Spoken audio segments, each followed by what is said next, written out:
여러분 안녕하세요. 최신 세계 경제 뉴스를 발췌 소개하고 제 의견을 곁들이는 세계경제는 지금 Current Issues of Global Economy 편집자 정견만입니다. 네, 개천절을 하루 앞둔 10월 2일자 세계경제는 지금 시작하겠습니다. 오늘 토픽 한 건, 단신 4건, 그리고 오늘은 상부상조를 주제로 하는 명언과 속담을 소개하겠습니다. 오늘의 토픽은 미국의 8월 중 개인 소비 지출 물가 코어 PCE가 전월 대비 0.6% 상승하였다는 소식입니다. 네, 오늘은 단신 4건을 올렸습니다. 첫 번째 단신은 영국 리즈 트러스 수상이 취임하자마자 발표한 트리클 다운 이코노믹 폴리시, 적수 효과 경제 정책이 세계 금융시장에 나쁜 영향을 미치고 있고 이에 따른 비난이 확산되고 있다는 소식입니다. 두 번째 단신은 지난주 발표된 미국 실업수당 청구자 수가 19만 3천 명으로 5개월 내 최저였다는 소식입니다. 세 번째 단신은 세계적인 주식 및 채권 동시 매도, 대량 매도 사태 마켓 셀오프로 인해서 전 세계에 36조 달러어치의 손실이 발생했다는 소식입니다. 그 내용을 5개 차트로 설명하네요. 네 번째 단신은 다음 주 미국 금융시장 주요 이슈 및 일정입니다. 그리고 오늘은 상부상조를 주제로 하는 명언들을 소개하겠습니다. 네, 오늘의 토픽 Fed's preferred gauge shows inflation accelerated even more than expected in August. CNBC 뉴스 보시죠. 미국의 8월정 코어 PC 핵심 개인 소비 지출 물가가 전월 대비 0.6%나 상승한 것으로 나왔습니다. 월가 예상보다 높은 상승이고요. 전년 동월 대비로는 4.9% 상승한 것입니다. 아시다시피 코어 PCE는 연준이 정책 결정할 때 가장 중시하는 지표입니다. 일반 개인 소비 지출 물가에서 에너지와 식품 물가를 제외한 거죠. 에너지와 식품을 포함한 개인 소비 지출 물가는 전월 대비 0.3% 상승한 것으로 나왔습니다. 7월 중에 0.1% 하락했을 때 아주 물가가 안정되나 했었는데 재차 상승 추세로 돌아선 거죠. 가솔린 가격의 최근 급락에도 불구하고 PCE가 올라가면서 시장에 좀 충격을 더 줬죠. 그러나 전년 동월 대비로는 지난달보다 조금 하락하였습니다. 오른쪽 그래프는 최근 1년간 전년 동월 대비 코어 PCE 지수 동향입니다. 한편 개인 소득은 8월 중에 전월 대비 0.3% 증가했는데요. 7월과 같고 꾸준한 증가세가 이어지고 있죠. 그리고 개인 소비는 8월 중에 0.4% 증가수로 나타났습니다. 예상 0.3%를 상회한 거죠. 물가가 오르면 소비가 주는데 이와 반대로 나온 거죠. 지난 7월 중에 0.2% 감소한 것과 큰 차이가 있죠. 소비의 주종이 종전의 상품 소비에서 서비스 소비 증가로 이어지고 있는 추세가 나타나고 있고요. 품목별 PC 물가 동향을 보면은 식료품은 0.8%나 상승하였고요. 특히 주거비, 전기료가 1%나 상승하였습니다. 건강의료가 0.6% 상승하였고요. 반면에 에너지는 전월 대비 5.5%나 하락하였습니다.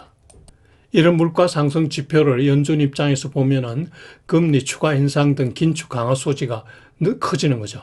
지난주 방송에 출연한 다수 연준 멤버들이 인플레이션 잡을 때까지 타이트닝 폴리시를 유지해야 된다고 강조하거든요. 네, 오늘 첫 번째 단신, 세계가 왜 영국 트러스 수상을 걱정해야 하는지에 대한 이유 CNN 보도입니다. 리즈 트러스 영국 수상이 취임하자마자 트리클 다운 이코노믹 폴리시, 적수 경제 정책을 발표했죠. 그 이후에 영국과 세계 시장에 나쁜 영향이 많이 미쳤습니다. 영국 파운드가 급락하고 주가와 국채가 급락하는 그런 패닉 사태까지 나왔었죠. 영국 중앙은행 영란은행이 곧바로 시장 개입함으로써 진정될 기미를 보였습니다만 아직도 문제가 상존하고 있죠. 지난주 세계 주가 그리고 채권 가격 급락에 이게 큰 영향을 미쳤습니다. 적수 효과 정책에 대한 비판이 확산되고 있는데요. 적수 효과 정책의 기초인 세금 감면 정책은 영란은행의 통화 긴축 정책과 상충된다는 점, 즉 영란은행의 통화 환수 정책에 역행한다는 거죠. 영란은행은 물가를 잡기 위해서 추가 금리 인상이 불가피해지고요. 적수 효과 정책이 통화 정책 면에서는 마치 불난 집에 가솔린 뿌리는 격이라고 비판까지 나오네요. 리즈 트러스 수상에 대한 비난은요, 수상 취임 배경과 그리고 거대 권력 행사 시기와 관련해서도 나오는데요. 즉 보수당은 겨우 8만 1,000명의 지지 투표로 6,700만 명 영국민의 수상으로 취임한 게 못마땅하다는 거죠. 아시다시피 영국 수상은 하원 다수당의 당수가 수상으로 임명되는데요. 전 국민의 지지로 임명되는 게 아니라는 뜻이죠. 그런 식으로 취임한 즉시 트리클 다운 이코노믹 팔리시라는 거대 경제 정책을 발표해서 영국 경제를 폭풍 속으로 밀어넣었다고 비난하는 거죠. 여기에다 시기적으로도 여왕 장례 절차가 종료되기 전이기도 하고요. 필자가 What on earth is happening with Britain이라고 비난하네요. 그리고 영국 야당은 당연히 부자를 위한 감세 정책이라고 비판하고요. 복지 정책의 후퇴라고도 이제 얘기하는 거죠. 게다가 외국 정부의 비판도 나오는데요. 미국 정부는 공개적으로 트리클 다운 이코노믹 팔리시 감세 정책을 비판하였습니다.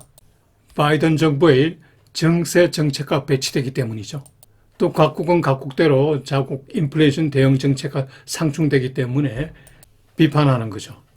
더욱이 최근 세계 정세가 매우 아슬아슬한 위기 시기이기 때문입니다. 러시아가 우크라이나 일부를 병합했고 노드스트림 가스관은 폭발하고 가스 공급이 부족이 예상되고 있고요. 또 여러 나라의 정정이 불안하고 미국의 허리케인이나 동남아의 태풍 피해가 크게 나오고 있기 때문입니다. 영국 정부는 감세 정책을 유지해 나가겠다는데 앞으로 잘 될지 두고 봐야겠군요. 제 개인적으로는 적수 정책은 좀 곤란하다는 생각이 드는데요. 왜냐하면 1980년대 대처 수상이 재임할 때와 상황이 많이 달라졌기 때문이죠. 두 번째 단신, 지난주 미국의 실업수당 청구자 수가 19만 3천 명에 불과하였다는 소식입니다. 5개월 내 최저죠. 그 전주는 31만 5천 명에 달했고요. 다음 주 금요일 날 나오는 고용 보고서에 고용 호조로 반영될 가능성이 높아졌죠. 고용 시장 호조는 물가지수 상승과 더불어 주가 하락 및 채권 수익률 상승 요인이 되겠죠. 경제 지표가 좋게 나올수록 페드가 타이트 머니, 긴축 정책을 강화할 소지가 크기 때문이죠. 최근 세계적인 주식 및 채권 대량 매도 사태, 마키스 세로프 사태로 인해서 전 세계에 총 36조 불의 자산 손실이 발생하였다는 소식입니다. 주식과 채권 가격이 동시에 하락하였고요. 투자자들이 대량 매도해서 현금화에 치중하고 있는 현상입니다. 이 기사는 이와 관련해서 5개 차트를 이용해서 설명을 하고 있는데요. 오른쪽 그래프를 보면요. 2008년 금융위기 때 그리고 2020년 코로나 바이러스 발병 때 이때 자산 손실이 대략 한 23조 불씩 발생했는데요. 이번 대량 매도 사태 때는 총 35조 불 손실이 발생했다는 겁니다. 그리고 앞으로 강화되는 금융 긴축으로 인해서 추가 손실도 전망하네요. 두 번째 차트는 페드 등 금융위기 시의 구원자가 없어져 버렸다는 겁니다. 각국 중앙은행들은 계속된 금융위기 그리고 경제 침체를 탈피하기 위해서 돈을 많이 풀었기 때문에 자산이 너무 많아져서 이제는 그걸 팔 수밖에 없는 그런 금융 긴축으로 갈 수밖에 없는 상황이 되었기 때문입니다. 금리도 인하할 수 없는 입장이고요. 세 번째는 시장의 변동성이 크게 확대되었다는 겁니다. 오른쪽 그래프는 스트레스, 빅스 등의 지표인데요. 최고점에 올라가 있죠. 주가 변동성도 크지만 특히 애환과 채권 변동성이 더 크게 확대되었습니다. 네 번째 차트는요. 금융위기 등의 경우에 전통적인 피난처인 채권과 금도 이제 크게 하락했기 때문에 여기에 피난가기가 어렵다는 거죠. 피난처가 없어졌습니다. 로스트 헤븐인 거죠. 과거 주가가 많이 하락하면은 채권이나 또는 금으로 투자를 옮겼는데 이제는 그게 안 된다는 거죠. 다섯 번째 차트는 이게 수십 년 만에 처음 일어난다는 걸 보여주는 건데요.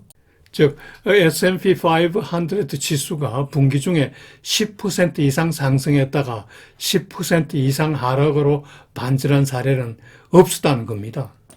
지난 3분기 중에 S&P 500는 최고 14.3%까지 상승한 후에 지난 주말에 마이너스 16.2%로 하락 마감하였죠.